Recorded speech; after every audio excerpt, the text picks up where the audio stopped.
Assalamualaikum. How are you all? Fine, feeling well. I hope that you all are fine and feeling well.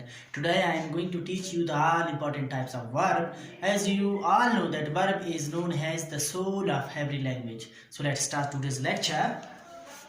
Definition: it is a part of speech which shows any action or state of being.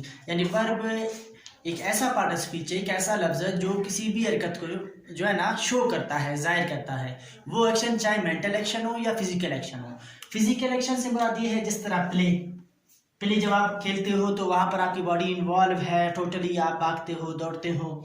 और इसी तरह run, right, ये सारे speak, ये सारे वो action है जो फिजिकल एक्शन है, लेकिन ये भी एक्शन है। इसके बाद कुछ मैंने कहा था आपसे कि mental action means intellectual action, जिस तरह की थिंक, ये एक एक्शन है। इमेजिन, ये एक एक्शन है। ओपाइन आप बहुत से लोगों को पता नहीं कि ओपाइन किसे कहते हैं। ओपाइन ओपिनियन का वर्ब है, ठीक है। डेफिनेशन ये एक्शन के लिए था।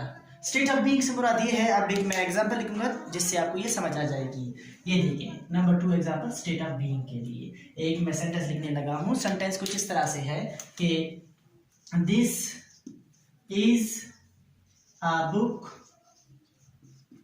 अब इस सेंटेंस में देखिए आप दिस फिर इज आपको नजर आ गया, आप सबको पता है कि ये एक वर्ब है, लेकिन इसके बाद एक हमें नाउन नजर आ रहा है, ठीक है। बुक यानी टोटल क्या है, एक नाउन है कि एक बुक। यहां पर इस एम आर के बाद किसी भी सेंटेंस में जब या बाज वर्ब के बाद किसी भी सेंटेंस में कोई एक्शन नजर ना आ जाए, उसके बाद फौरन कोई नाउन या एडजेक्टिव नजर आ जाए, तो उस वक्त हम ये कहते हैं कि जो वर्ब है यहाँ पर अभी इज मैंने इस्तेमाल किया, तो यहाँ पर जो इज है ये स्टेट ऑफ बीइंग को शो करता है। स्टेट ऑफ बीइंग किसे कहते हैं? स्टेट ऑफ बीइंग से मुराद ये है कि किसी भी चीज की होने की हालत। अब हो सकता है वो कोई किताब हो, पेन हो, मार्कर हो, मोबाइल हो, या फिर कोई शख्स हो, कि मतलब एज ए जेंडर मैं कहता हूँ आई एम अ बॉय। कोई बूढ़ा शख्स मैं कहूँगा कि he is an old man, ठीक है। तो देखें, ये देखिए, ये आपने देखा आर भी है और आर के बाद एक और एक्शन आया, यानी कि यहाँ पर ये हेल्पिंग वर्ब इसे कहेंगे और ये हमारा मेन वर्ब होगा, यानी आईएनजी फॉर्म ऑफ वर्ब। इस सेंटेंस में हम इसे यहाँ पर ये एक्शन को शो कर रहा है। ये देखिए एक एक्शन है, लेकिन इस सेंटेंस में कोई भी एक्शन नहीं है। इस सेंटेंस में भी कोई एक्शन नहीं है। जब किसी भी सेंटेंस में is, am, are, was verb या कोई भी वर्ब इस्तेमाल हो और उसमें कोई एक्शन नजर ना आए, तो उस वक्त हम ये कहेंगे जो वर्ब वहां पे इस्तेमाल हो रहा है, तो उस वर्ब को हम कहते हैं ये यहाँ पे स्टेट ऑफ बीइंग को शो करता है। I hope it is clear for you. तो इन दो सेंटेंस में ये स्टेट ऑफ बीइंग को शो कर रहा है, यहाँ पर ये इज शो कर रहा है स्टेट ऑफ बीइंग को। किसकी स्टेट ऑफ बीइंग को? यहाँ पर बुक की स्टेट ऑफ बीइंग को शो कर रहा है। यहाँ पर ये स्टूडेंट्स की होने की हालत को शो कर रहा है, तो यहाँ पर आर शो कर रहा है। ये भी एक वर्ब है, ये भी वर्ब है, तो यहाँ पर हम कहेंगे ये दोनों वर्ब स्टेट ऑफ बीइंग को शो करते हैं। लेकिन यहाँ पर हमने देखा है आर के बाद आईएनजी, आपने देखा आईएनजी फॉर्म ऑफ वर्ब, यानी आपने वाज़ेह देखा यहाँ पर कि एक एक्शन भी हो रहा है। तो जिस सेंटेंस में एक्शन हो वहां पर स्टेट ऑफ बीइंग नहीं होता, और जहां पे स्टेट ऑफ बीइंग हो वहां पर कोई एक्शन नहीं होता। तो आई think it is clear for you. चलती है वर्ब्स के जो है इंपॉर्टेंट टाइप्स पर, जो अक्सर आप इस्तेमाल करते रहते हैं अपने बुक एक्सरसाइज में, और इनको प्रैक्टिस करते रहते हैं। ये आपको हर जगह काम आते हैं, एमसीक्यूज में भी आते हैं। इसके अलावा आप जब भी लिखते रहते हैं तो किसी भी सेंटेंस उस वक्त कोई भी सेंटेंस उस वक्त कोई सेंटेंस नहीं हो सकता जब तक उसमें कोई वर्ब ना हो। देखिए ये वर्ब इतना इंपॉर्टेंट है। तो चलते हैं इसकी टाइप्स पर, रेगुलर वर्ब्स और इर्रेगुलर वर्ब्स की तरफ चलते हैं। Regular verb, what is difference between regular verb and irregular verbs? ये देखिए बहुत ही सिंपल है।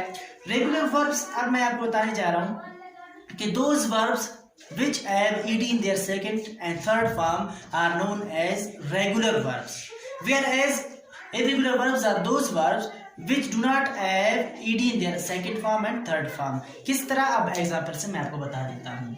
रेगुलर वर्ब देखिए फर्स्ट फॉर्म में यहाँ पे लिखता हूँ, जिस तरह की मैं लिखता हूँ कुक, फिर second form, first form ED का इजाफा करो तो सेकंड फॉर्म बन जाता है। देखिए कुक, तो ईडी इजाफा करो उसमें, मैंने कर दिया तो cook second form. Third form भी यही है कुक, ये देखिए थर्ड फॉर्म। इसी तरह मैं लिखता हूं प्ले, तो यहाँ पे डी का इजाफा कर दे आप, देखिए प्लेड एंड प्लेड। तो ये ऐसे वर्ब्स जिनके जो ना फर्स्ट फॉर्म ईडी का इजाफा करो सेकंड फॉर्म भी बन जाए और थर्ड फॉर्म भी बन जाए, तो इनको कहते हैं रेगुलर वर्ब्स। इर्रेगुलर वर्ब्स थोड़े से इनसे अलग है। जो यहाँ पर मैं आपको इर्रेगुलर वर्ब्स बताऊंगा। इर्रेगुलर वर्ब्स वो हैं जिनके first form, second form, third form या तो बिल्कुल मुख्तलिफ हो जाते हैं, चेंज होते हैं, या तो फिर first form, second form, third form बिल्कुल एक ही जैसे होते हैं, या तो फिर फर्स्ट फॉर्म अलग है, सेकंड और थर्ड फॉर्म सेम होते हैं लेकिन उनमें ईडी नहीं लगता। देखिए किस तरह एग्जांपल देखें इर्रेगुलर वर्ब्स की। मैं लिखता हूं नंबर 1, ये इर्रेगुलर वर्ब्स के एग्जांपल है, ठीक है। ये देखिए go first form, went second form, gone third form है। इसी तरह देखो फर्स्ट फॉर्म भी चेंज है, सेकंड फॉर्म उससे चेंज है, थर्ड फॉर्म फिर सबसे मुख्तलिफ है, ये एक दूसरे से मुख्तलिफ है। एक कुछ ऐसे वर्ब्स होंगे इर्रेगुलर में। इसके बाद नंबर 2 है, जो इर्रेगुलर वर्ब्स है वो बहुत कम है, लेकिन रेगुलर वर्ब्स जो ये वाले हैं ये बहुत ज्यादा है, ठीक है। तो चलते हैं आगे बढ़ा, ये सब यूज करते रहते हैं हम इनको यूज करते हैं रेगुलर वर्ब या इर्रेगुलर वर्ब, हम इनको इस्तेमाल करते रहते हैं। नंबर 2, अब यहाँ पे देखिए किस तरह की, जिस तरह मैं लिखता हूं कि बाय, बॉट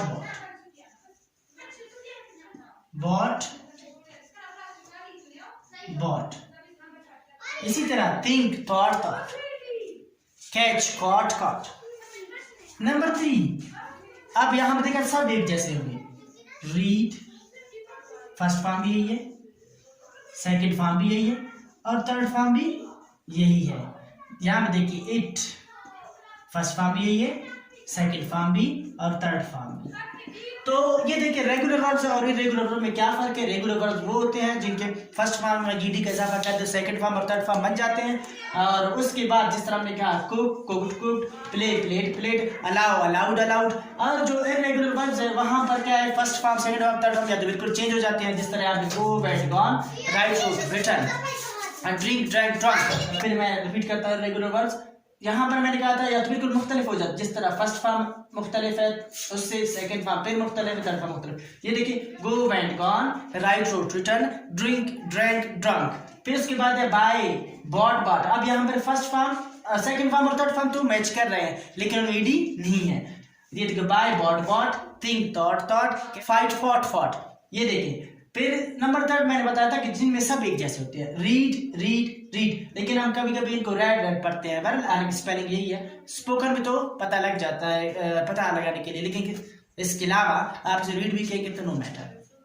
ये देखें 8, आई think it is clear for you. आप देखिए बड़ी वीडियोस बनाता हूं मैं, अब मैंने ये डिसाइड किया कि मैं जो है ना छोटी वीडियोस बनाऊंगा, मुझे अपलोड करने में आसानी होगी और आपको देखने में आसानी होगी। तो इसीलिए आज के लिए इतना काफी है। नेक्स्ट वीडियो में मैं आपको ये पढ़ाऊंगा what is difference between transitive verb and intransitive verb, and what is monotransitive and ditransitive. I think it is enough for today. Will meet in the next video. Till then अल्लाह हाफिज।